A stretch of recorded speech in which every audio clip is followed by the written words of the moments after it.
Ser podcast. Estamos con Sabina Urraca y con María Folguera. Muchas gracias, bienvenidas a La Hora Extra. Hola, ¿qué tal? Gracias, hola. Escritora y editora, Sabina, escritora y dramaturga, María. Bueno, Sabina, tú has pasado por el programa con tu última novela, con El celo. También hemos hablado de las obras recientes de María en el teatro, como El cuarto de atrás y Fuente Ovejuna. Hoy lo hacéis con esta interesante propuesta que nos hace la editorial Con tinta me tienes. Os proponen una conversación sobre la amistad y sus derivas. No sé si era un tema que os interesaba o cuando os lo dijeron pensasteis, bueno, pues igual mejor hablar de sexo. Yo creo que es un tema que a las dos nos ha interesado muchísimo, ¿no? La amistad está en la obra de las dos de una forma casi continua, presente, obsesiva. Y cuando nos convocaron para hablar entre amigas sobre la amistad, creo que consideramos, ¿no?, que era uno de estos regalos que te hace la vida y el oficio de vez en cuando, en el que todo cuadra, todo te apetece absolutamente, ¿no? Sí, de hecho, o sea, creo que es un tema tan amplio y que nosotras ya de por nosotras hablamos muchísimo, de normal que casi diría que una conversación de un día se queda casi corta, ¿no? Podríamos haber seguido hablando, un poco como esta conversación inacabada de la que hablo yo al principio, que para mí es el principio de la amistad, ¿no? El sentir que nunca está terminada del todo la conversación. A mí me gusta este libro porque es como una propuesta que inicia, pero siento que queda abierta, que nos queda muchísima conversación más por delante. Claro, vosotros os sentéis a conversar, imagino que con la idea de tocar una serie de temas, pero supongo que también para que esa conversación os hiciera transcurrir por sus propias derivas, no solamente la amistad y sus derivas, sino que la conversación os llevara por otros derroteros, ¿no? ¿Cómo se planteó la estructura de esa conversación? El título surgió después y creo que ha sido muy acertado, porque es una verdadera deriva. Sí. Creo que a nosotras mismas también nos ha sorprendido al leernos, después de esa conversación que podría haber sido una conversación de cualquier día, al leer el libro nos hemos descubierto muy expuestas. Sí, yo he sentido y siento hacia el libro un grandísimo pudor, cosa que no es mala, o sea, significa que ahí hay, ¿no?, que incluye cosas que, bueno, que me da miedo contar, de las que me da miedo hablar, ¿no? Pero es que es verdad que os desnudáis mucho. A mí me parece interesante siempre un cierto nivel de arrepentimiento en cada libro, y con este me sucede, pero me parece que es porque hemos dicho cosas que, bueno, no sé si son importantes, me parece una palabra demasiado, ¿no?, grande, pero sí que, bueno, que sí que son importantes para nosotras, desde luego, sí. Y que nos dan una mezcla de pudor y de miedo. Hay inquietudes recurrentes que vamos repitiendo, pues como ocurre en cualquier situación espontánea en la que tú dejas una idea abierta, la retomas un poco después, la desarrollas un poco más, no terminas de aclararte, nos vamos interrumpiendo, correspondiendo y de repente terminas el libro y dices, hay que ver lo que me preocupa. Por ejemplo, el tema de la amistad entre distintas generaciones, que yo digo, pero vamos a ver, ¿cuántas veces necesito volver a esto una y otra vez, ¿no? Esto es curioso, lo de la repetición. O sea, claro, hay que tener en cuenta, yo por eso voy a pedir como justicia, ¿no?, y piedad para quien nos lea, que es que no es un libro escrito, o sea, no hay una decisión. De hecho, yo estaba haciendo paralelamente un libro que era algo parecido, ¿no?, como una correspondencia con otros escritores, pero claro, teníamos el poder de escribirnos, editarnos, ¿no?, compensar, aquí hablo mucho de esto. Esto es todo lo contrario, es una conversación natural y te das cuenta de cuánto te repites, ¿no? O sea, hay una cosa así como de señoras que, ¿no?, como vuelven sobre el tema que les obsesiona. Bueno, pero vamos a volver a hablar de esto. Entonces, bueno, pues eso añade un plus de pudor e interés, diría yo. Yo te iba a decir eso, me parece mucho más interesante poder leeros así que si fuera una cosa de un tema, lo que piensa cada una. Yo creo que le añade muchísimo interés. Ahora vamos a ir hablando vamos a tocar algunos, no todos, vamos a dejar también que los lectores descubran de lo que habéis hablado en esta conversación, pero no sé si os habéis planteado de qué forma las relaciones de amistad que tenemos nos definen. Muchísimo, ¿no? Me parece un tema infinito. Yo me he dado cuenta de, a medida que ha pasado mi vida, cómo he ido cambiando. Se puede ver, ¿no?, como si hicieses una arqueología del tipo de amistad que he tenido con diferentes personas, cómo he aprendido o voy aprendiendo o intento aprender a cuidarlas más, que es algo de lo que hablamos, que precisamente yo siento que es algo a lo que me han enseñado mucho mis amigas más jóvenes, ¿no? Porque ahora hay más una cultura de cuidar la amistad, de prestarle una atención que quizás cuando yo tenía 20 años no era así. Entonces yo me doy cuenta, es como que casi podría haber como esta arqueología, ¿no?, por estratos e ir viendo los tipos de amigas que he tenido. Ahora que justo vuelvo de Tenerife, que es donde he crecido y he estado con amigas, ¿no?, del pasado, me he dado cuenta o sea, me he avergonzado, y pensando en este libro, me he avergonzado de no haber sido la amiga que me hubiese gustado ser, ¿no? Y me alegro mucho, por ejemplo, de ahora poder un poco remendar, ¿no?, esos rotos del pasado. Sí, nosotras venimos de una cultura que apenas había abordado la amistad, sobre todo entre mujeres. Siempre estaba ese arquetipo del amigo, ¿no?, en los relatos heroicos o masculinos. También estaba esa cosa de la amistad como algo romántico en un sentido duradero, ¿no? La verdadera amistad era para siempre, incondicional. Pues venimos de ese himno de los 90 que es amigos para siempre, ¿no? Y desde luego yo siempre lo digo, ¿no?, que reflexionando en mis novelas anteriores sobre la amistad entre mujeres, es que había muy pocos referentes sobre amistad, ¿no? Y sigue pasando en las películas, que tú te preguntas, ¿dónde está la amiga? Muchas veces las heroínas están absolutamente aisladas, solas, y no fue hasta 2011, ¿no?, la saga de la amiga estupenda de Elena Ferrante, que es una fecha muy reciente, y creo que por eso también tuvo ese inmenso impacto esta obra en la cultura, ¿no? De repente una saga dedicada a una amistad entre dos mujeres.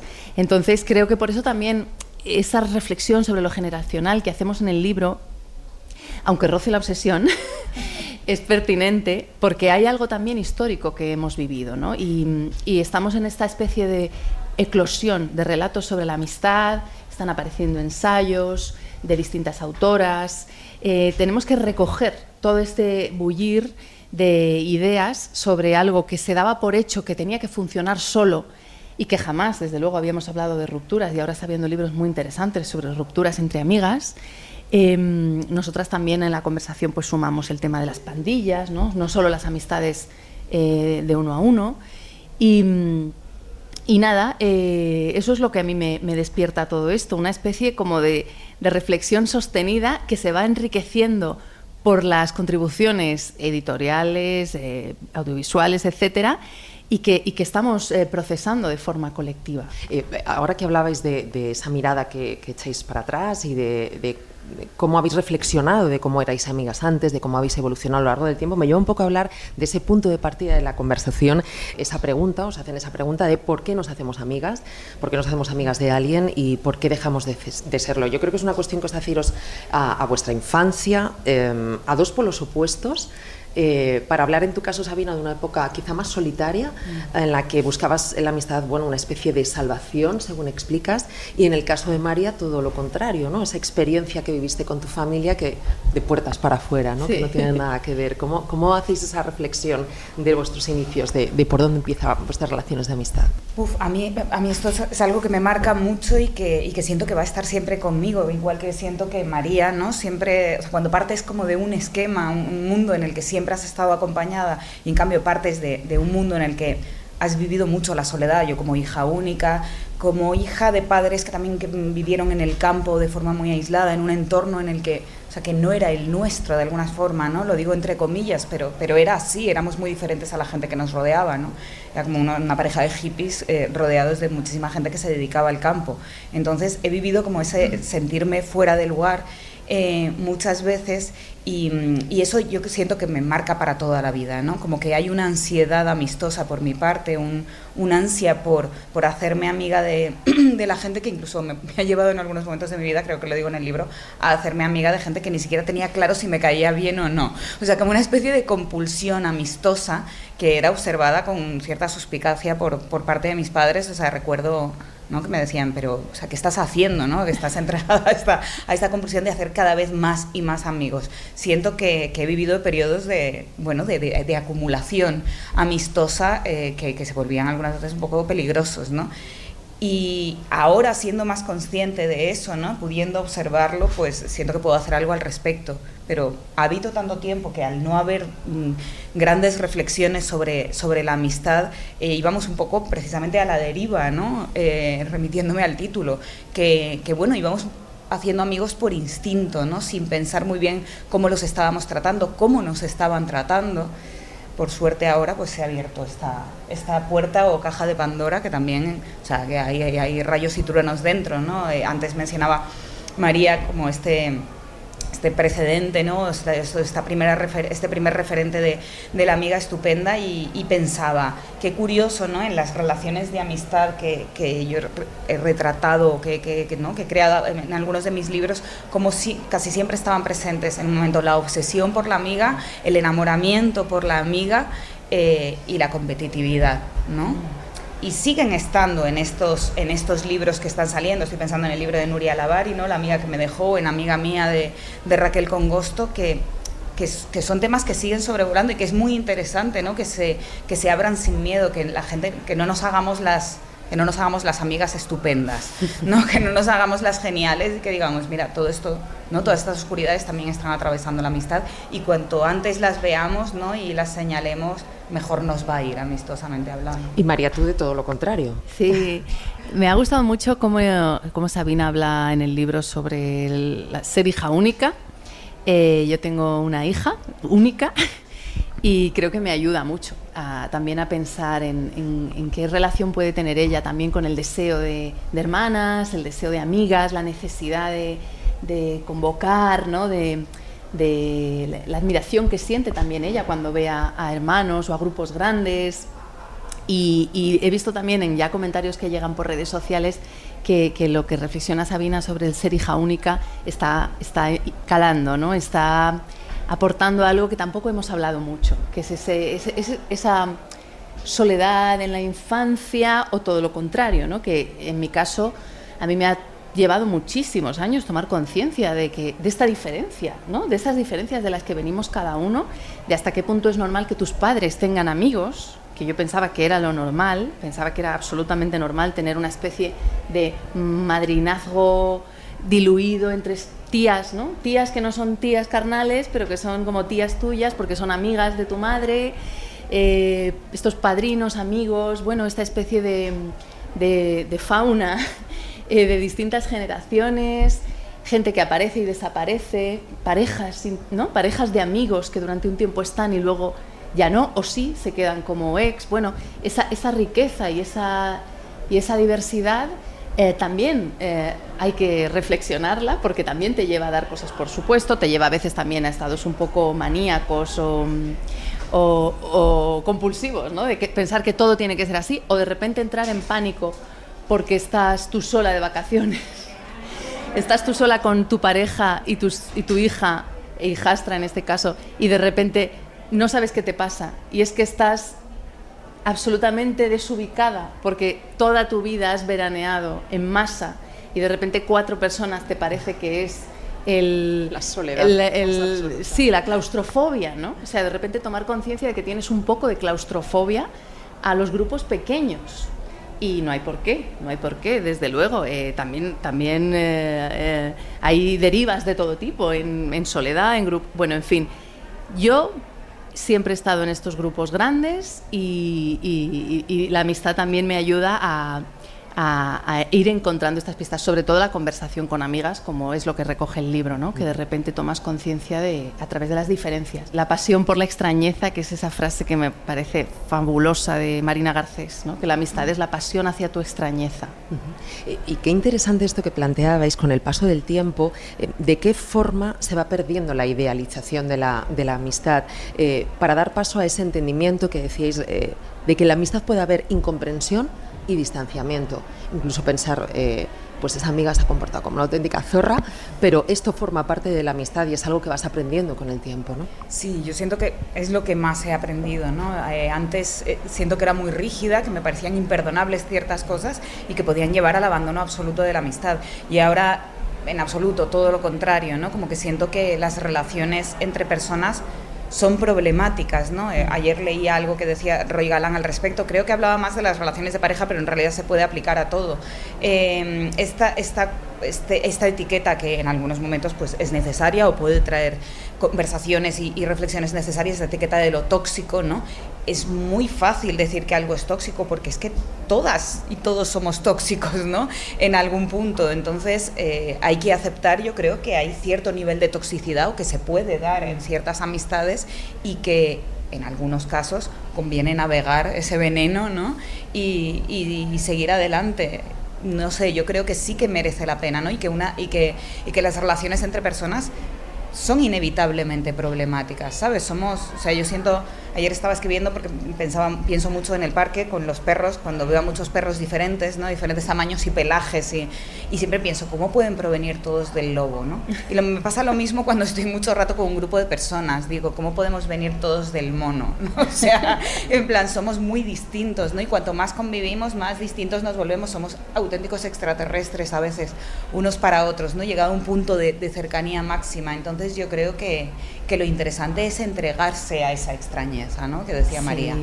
Y luego está el distanciamiento, que es algo que yo también he aprendido de las amigas, de algunas, sobre todo de las que son de Castilla y León, que por ejemplo mi querida amiga Julia de Castro, ¿no? Que le dediqué mi última novela publicada y que fue ella, creo, quien me enseñó que puedes estar de repente un tiempo sin verte o que no hace falta, que hay tipos de amigas y yo sí que necesito esa variedad porque creo que sí que necesito un género de amiga más cotidiana con la que compartir esa información diaria de tus citas médicas o qué tal te ha ido la semana. Hay amigas que no son así, hay personas que no son así, que no tienen esta cosa de qué tal estás cada día o que no van a seguir un hilo muy continuo, pero sí que de repente van a hacer grandes apariciones, que sí que puedes contar con ellas en momentos de necesidad y que tienen luego una comunicación muy clara, a pesar de ser más erráticas o más vagabundas. Entonces está bien también lo que decía ahora Sabina de esa diversidad. No existe la amiga, no existe la madre ni el amor, ¿no? Así en abstracto, sino esa pasión por la extrañeza que puede tener tiempos distintos en cada caso. Están los roles que asumimos en las relaciones de amistad y también ese concepto de asimetría del que habláis, que es muy interesante. Sí. Que lo digo como 5 veces, ¿no? Sí, esto es complicadísimo. A mí me parece uno de los temas que más pudor me dan en el libro, que de repente abramos esa puerta, ¿no? Y nos expongamos así. De hecho, lo que más vergüenza me da el libro no es que lo lea gente que no nos conoce o que no es amiga nuestra. A mí me da vergüenza, me da miedo que lo lean, ¿no? Mis amigas, pero hay un tema que para mí es que yo creo que es la aportación por mi parte que más me interesa del libro, que es esta desromantización de la amistad. Creo que tuvimos nuestro momento como sociedad de romantización del amor romántico, valga la redundancia, luego, la familia, ¿no? Y de pronto ahora este camino de los amigos, no me cuida la policía, me cuidan mis amigas son las mejores. ¿Para qué necesitas el amor teniendo las mejores amigas del mundo? A mí todas estas afirmaciones me dan absoluto terror. Una amiga es como una pareja y es como la familia. Es decir, no es incombustible, te puede fallar, te debe fallar algunas veces si es una relación de verdad. Cualquier relación real que tengas con una persona va a tener sus vaivenes y sus baches. Entonces yo abogo absolutamente por que nos quitemos, o sea, que tenemos tantas ganas de romantizar algo, ¿no? Que ahora nos hemos lanzado de cabeza a la amistad y estamos haciendo lo mismo que hicimos con el amor romántico. Entonces, vamos a ir con cuidado y con tranquilidad. Las amigas no son incombustibles, no son las absolutas mejores, no son perfectas y no deben serlo igual que no lo somos nosotras, ¿no? Entonces, vamos a calmarnos. Claro, esto de la pasión por la extrañeza se da esa paradoja en la que tú tienes que estar abierta a escuchar y a encontrar vías nuevas de comunicación, pero luego también va a pesar los bagajes de cada una, por supuesto el momento, el contexto, la clase, el género, la raza, los patrones o las marcas que nos han empujado, ¿no? en nuestro día a día, ¿no? Y que en nuestras historias que arrastramos cada una. Entonces, desde ahí vamos a fallar seguramente. Tenemos que darnos ese encuentro en el que la amistad nos va a conducir a lugares mágicos y nuevos, pero seguramente vamos a tropezarnos, ¿no? en el intento. Y ahí está pues esa problematización con la que hay que contar. Que no se te parta el corazón porque haya habido un desencuentro, porque hayas metido la pata desde una inconsciencia, a lo mejor de una asimetría. Hablo de asimetría como diciendo desigualdad, ¿no? Que es que también en esa idealización de la amistad estaba el que somos amigos, da igual de dónde vengamos cada uno, vámonos de vacaciones. Bueno, ¿qué pasa con bueno, en cuanto iniciamos una convivencia intensa de varios días, ¿qué diferencias encontramos, qué roces, qué necesita cada una? Ese es el verdadero milagro, el saber respetar esas diferencias y escucharlas, ¿no? Y ser honesta también. Claro, estamos hablando de distintos tipos de relaciones, pero también hay nuevos tipos de comunicación con los que antes no jugábamos cuando nosotras éramos más jóvenes. Estamos hablando, bueno, de esa forma de relacionarse ahora pues a través de WhatsApp, de Instagram, de redes sociales. Tiene una parte negativa, pero también tiene una positiva que a mí me ha gustado mucho, que tú decías, Sabina, y es esa posibilidad epistolar que de otra forma no tendríamos y que también, bueno, pues que da mucho juego, ¿no? Y que da cabida a otras posibilidades. Para mí es un caudal literario que se abre. De hecho, en el libro que estoy escribiendo ahora hay una amistad, ¿no? O sea, la protagonista tiene una amiga y es una amiga que no aparece en toda la novela físicamente. Aparece a través de WhatsApp y es una amistad igual de válida, ¿no?, que la de cualquier otro libro en el que sí que se encuentren físicamente estos dos personajes. Para mí, o sea, y debo decir, especialmente, bueno, con amigas, iba a decir con amigas que son escritoras, pero no, miento. Bueno, porque yo considero que muchas amigas mías que no escriben también son escritoras, ¿no?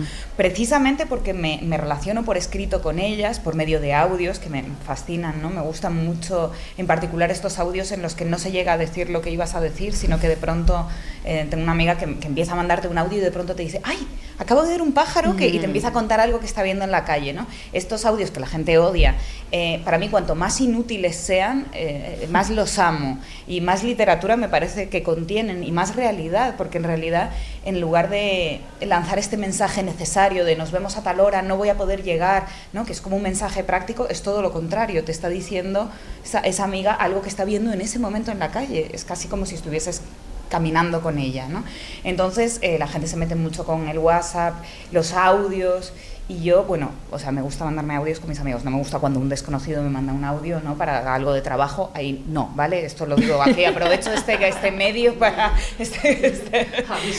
avisar de esto, ahí me parece mal. Pero a mí me parece que hay una magia inmensa, ¿no?, en la comunicación por escrito, y nunca se relaciona, o muy pocas veces veo relacionado la comunicación por WhatsApp con lo epistolar, y está muy, muy relacionado, ¿no? Y abre una posibilidad también de un cuidado a través de una escritura cuidada, de una escritura cómica, de contar la anécdota de determinada forma, ¿no?, de contar lo más pequeño de la vida. Desde luego, en estos libros que están apareciendo últimamente sobre amistad, es fantástico cómo han plasmado esa tensión y ese dramatismo del audio, el mensaje de WhatsApp dejado en visto, ¿no? Los 2 meses después, el WhatsApp que se contesta 2 meses después.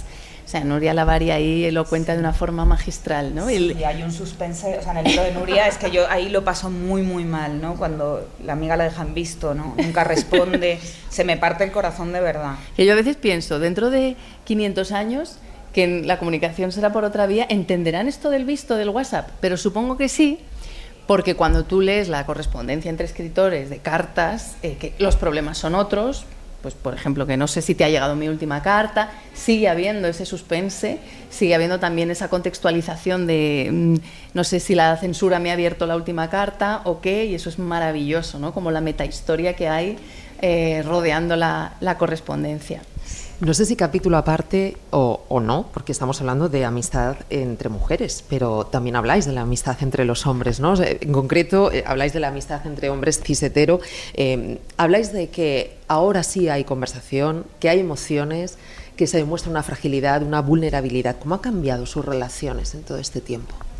Bueno, a ver, yo creo que yo hablo, en el libro hablamos de un caso concreto y extraño, ¿no?, de amistad entre hombres cis-hetero, hasta que dejen de serlo, o sea, me refiero, eso no es un compartimento estanco y al que estés encadenado toda la vida, aquí lo dejo, o sea, pero creo que son casos muy particulares. Es verdad que yo, y lo decimos en el libro, o sea, me he alejado muchísimo de mis amistades con hombres heteros, tengo muy pocos amigos hombres heteros.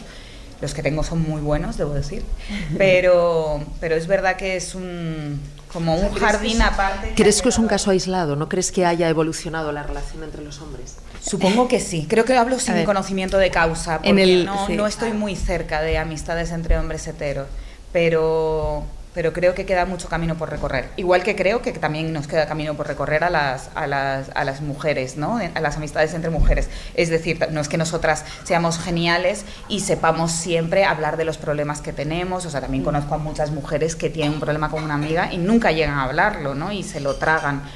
Que no me parece mal. Hay veces que creo que no hay que hablarlo todo, que se puede gestionar en soledad. Pero bueno, desde luego, para mí los hombres heteros son un misterio en cuanto a la amistad, y al mismo tiempo me interesa profundamente esto, ¿no? O sea, he pasado de unos años de alejarme absolutamente y de pronto, también por cuestiones de cosas que estoy escribiendo, he fijado la mirada ahí, ¿no? Observo, esto es un poco raro, pero observo muchísimo a los hombres en la calle, observo mucho cómo se relacionan entre amigos, qué cosas se dicen. Cuando estoy en un avión o en un tren, escucho muchísimo las conversaciones que tienen. Ayer, volviendo en un avión de Tenerife, justo 2 hombres que tendrían 35 años más o menos, se alegraron mucho porque la azafata los cambió y pudieron estar juntos. Y me pareció bellísimo ese momento, ¿no? Dije, mostraron verdadera alegría, ¿no? No era esta camaradería así como un poco recia de, bueno, no sé, tío, nos han puesto al lado, qué bien, sino que estaban muy contentos como yo podría estar contenta, ¿no? Si estoy con María en un avión y de repente la azafata dice, bueno, os podéis poner juntas. En el libro hablamos con mucha prudencia, como estamos haciendo, como una especie de balbuceo, porque realmente no podemos categorizar ni somos expertas en masculinidad, pero sí que podemos aportar como esta observación que creo que nos está sorprendiendo, de ir captando pequeños gestos como este que acabas de describir del avión. Yo hace poco oía a unos chicos jóvenes en un banco decir, tío, es que me sentía como vulnerable. Y el otro, sí, claro, como vulnerable. Y digo, es que yo, como persona que lleva aquí 41 años y que fui adolescente y joven, rodeada de hombres jóvenes, no oía esta palabra.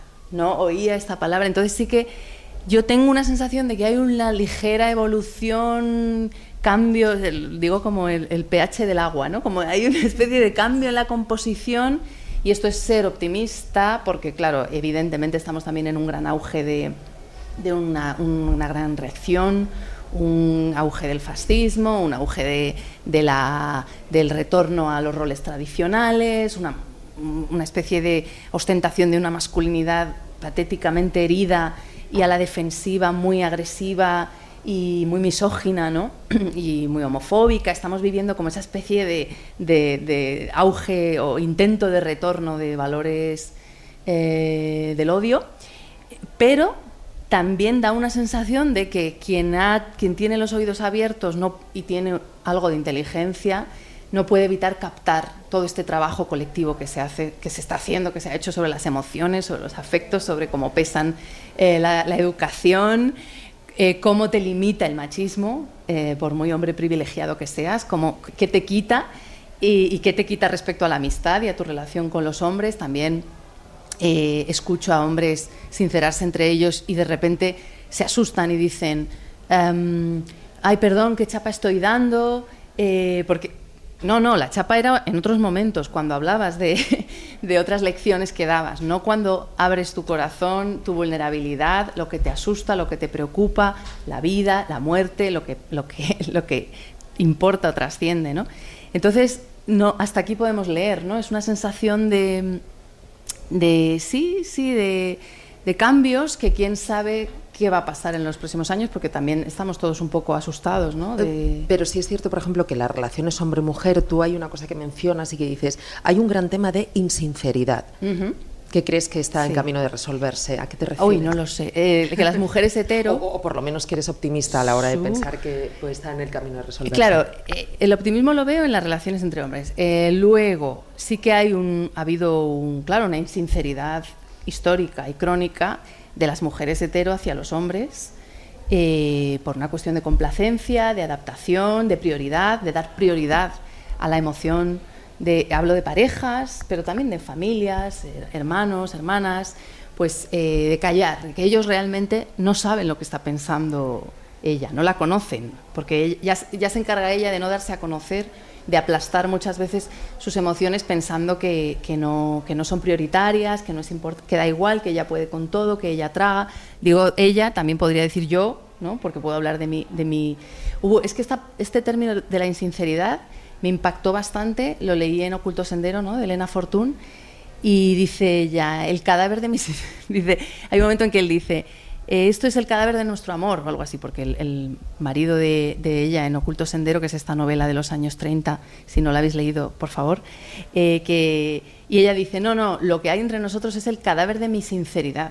Y pensé, wow, es que realmente el tema de la sinceridad es muy delicado en las parejas, o sea, realmente hetero, como que tienes que hacer un gran ejercicio a veces para ofender o ser considerada dura o ser considerada insensible o egoísta, ¿no? Cuando hablas de lo que tú quieres, no quieres, respecto a cualquier tema, ¿no? Pueden ser las vacaciones o pueden ser el plan de hoy, no lo sé.